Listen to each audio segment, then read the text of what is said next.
ibu anak pulang gini loh Pak. Tapi alhamdulillah beliau hadir. Tidak pulang anaknya gini loh. Tapi beliau hadirkan dan malu awak sebenarnya orang Sumbar kok nelpon Ustaz bagus Ustaz.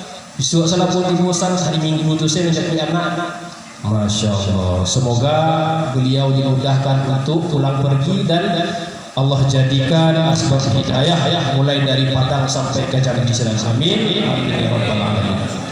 Kamu sampean tadi ulama yang sampai desa Subahan cuma lah di hadiah ada jadi loh. Jadi kuis karena kamu sampai tampil kata sampai lain mana tahu jalan menuju Jambi itu kan menjadi asbab hidayah. Allahumma amin. Jadi dicalian dari wajah apa-apa lah mulai bersinar-sinar. Ibu lah gadang galak. Deapo dek sabantalai si buah hati akan datang ke hadapan kita, ke pelukan kita. Jadi sabarano iku aduh kisah yang dahulu Allah terjadi. Kisahnya Nabi Yakub alaihissalam. Kami sebagai orang tua dan di pondok sabaranya malampih anakku dalam keadaan sedih. Dan apa menyambui anak dalam keadaan gembira. Dua kok perkara yang batu. Tidak ada salah. Nabi Yakub gembira ketika anaknya semua sudah didatangkan lagi dalam keadaan sempurna. Dan kami merasuki awal kejadian Nabi Yusuf. Ketika Nabi Yusuf akan berpisah dari Nabi Yakub. Itulah yang kami rasuan ustaz di pondok. Dan itu dulu juga disampaikan oleh almarhum Kiai Zarot. Bapak-bapak, karena bapak-bapak, ibu-ibu yang dimuliakan oleh Allah Subhanahu wa taala, beliau sampaikan kalaulah ada wali-wali di zaman ini, kok Bapak Ibu. Wali-wali itu orang mendaki ya Allah, makbul di sisi Allah. Maka tentulah santri-santri yang menjadi wali-wali di dunia. Bapak-bapak, mulai jago dari setengah hampir sampai nyokalalo balik setengah sebalik. Insya Allah 24 jam dalam keadaan mengamalkan agama Bapak. Awak jadi anak-anak di zaman kini yang sebaya dengan ini Bapak Ibu, lebih banyak dia keluar dari rumahnya, bahkan anak yang disayang-sayangnya mati dalam keadaan tidak yang diinginkan orang tua. Begitu banyak. Mati dalam keadaan kanecat cuak tawuran, mati dalam keadaan balangga ugal-ugalan, mati dalam narkoba kami pun tahu. Anak-anak sebaya sekarang, tetapi alhamdulillah anak-anak kita telah diberi hidayah oleh Allah sehingga betah untuk duduk mengaji, sholat, hafalkan Quran, hafalkan hadis, termasuk juga dari aqidatul awam. Untuk apa? Untuk masa bekalnya di akhirat nanti. Jadi yang aku camihkan itulah sebenarnya Bapak Ibu, mungkin yang disampaikan tadi juga Ustaz Subhan. Kiro-kiro pulang pun lain 24 jam dalam keadaan mengamalkan agama. Itulah nama saja. Baru pulang di situ, masya Allah ya.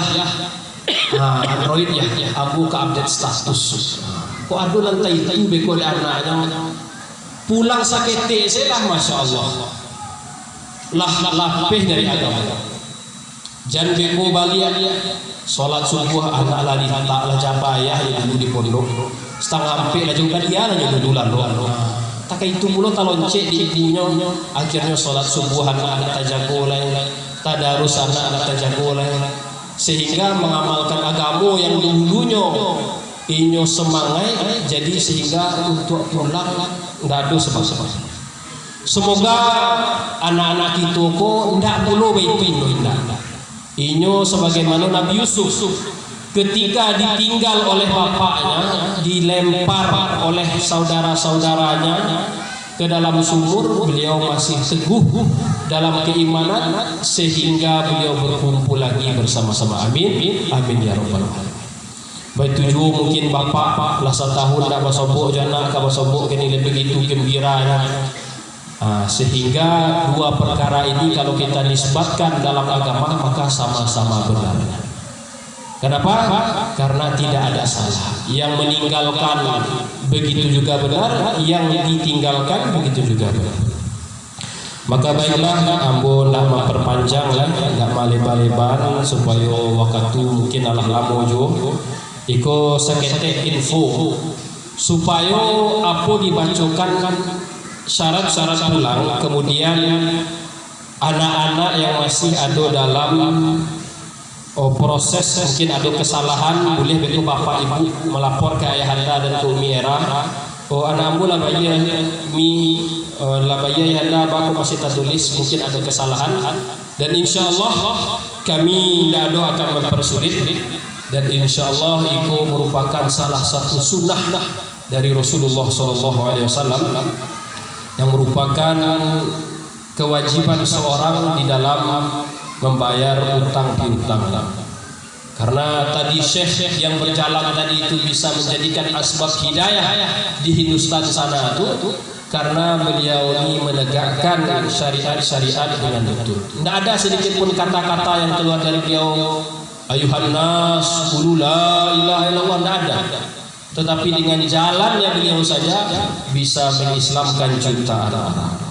Semoga begitu juga safar-safar kita ini, Bapak Ibu ada yang pulang ke Pasaman, pulang ke Pariaman, pulang ke Payakumbuh ini menjadikan asbab hidayah sehingga kampung-kampung yang dilalui itu mendapatkan hidayah oleh Allah Subhanahu wa taala. Allahumma amin. Maka salah satu syaratnya hidayah ini bisa ditunaikan, maka utang piutang harus kita lunaskan terlebih dahulu.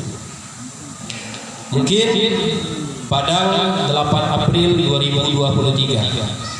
Dengan ini kami ucapkan kepada Bapak dan Ibu, semoga kita semua dalam lindungan Allah Subhanahu wa taala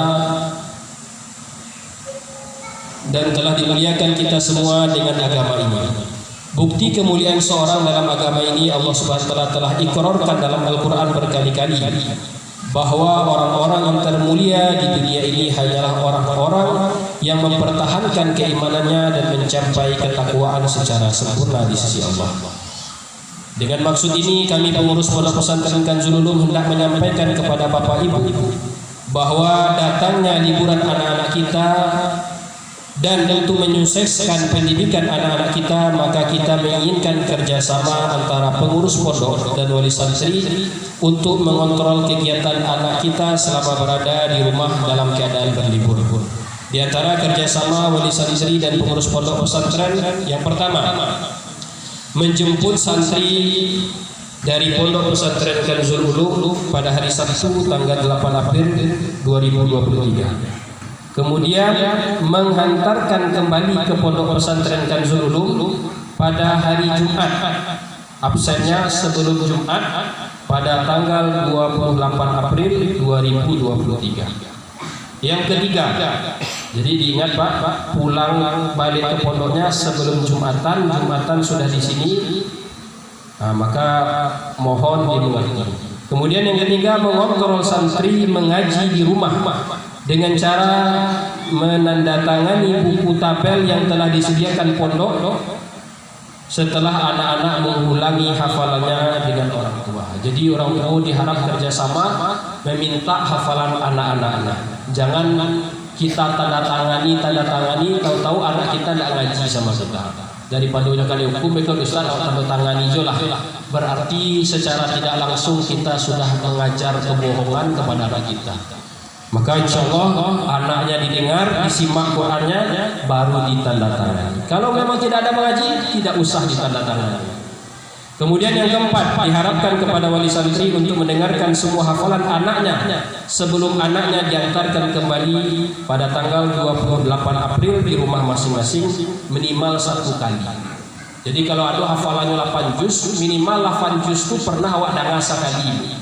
Dari juz 1 sampai juz 8 pernah awak dengar sekali. Kalau lebih bagus lagi, berkali-kali. 8 juznya lah 4 kali yang mudah dengar, ala 10 kali yang mudah dengar. Kemudian yang kelima, menyelesaikan uang makan ajaran tahun 2022-2023 yakni sampai bulan April, yakni paling lambat di hari penjemputan anak tersebut. Kemudian yang keenam, tahun ajaran baru tahun 2023 tahun 2024 dihitung mulai pada Mei sampai bulan April 2024. Kemudian yang ketujuh, syarat terdaftar menjadi pondok santri sebagai pondok pesantren Kanzul Ulum dinyatakan telah melunasi uang administrasi, daftar ulang atau daftar baru bagi santri baru dan daftar ulang bagi santri lama, serta melunasi uang makan pada di bulan Mei. Untuk santri yang lama daftar ulangnya sebanyak 500.000 dan uang untuk bulan Mei 550. Kemudian yang kedelapan, santri untuk diserahkan ke pondok dalam keadaan botak.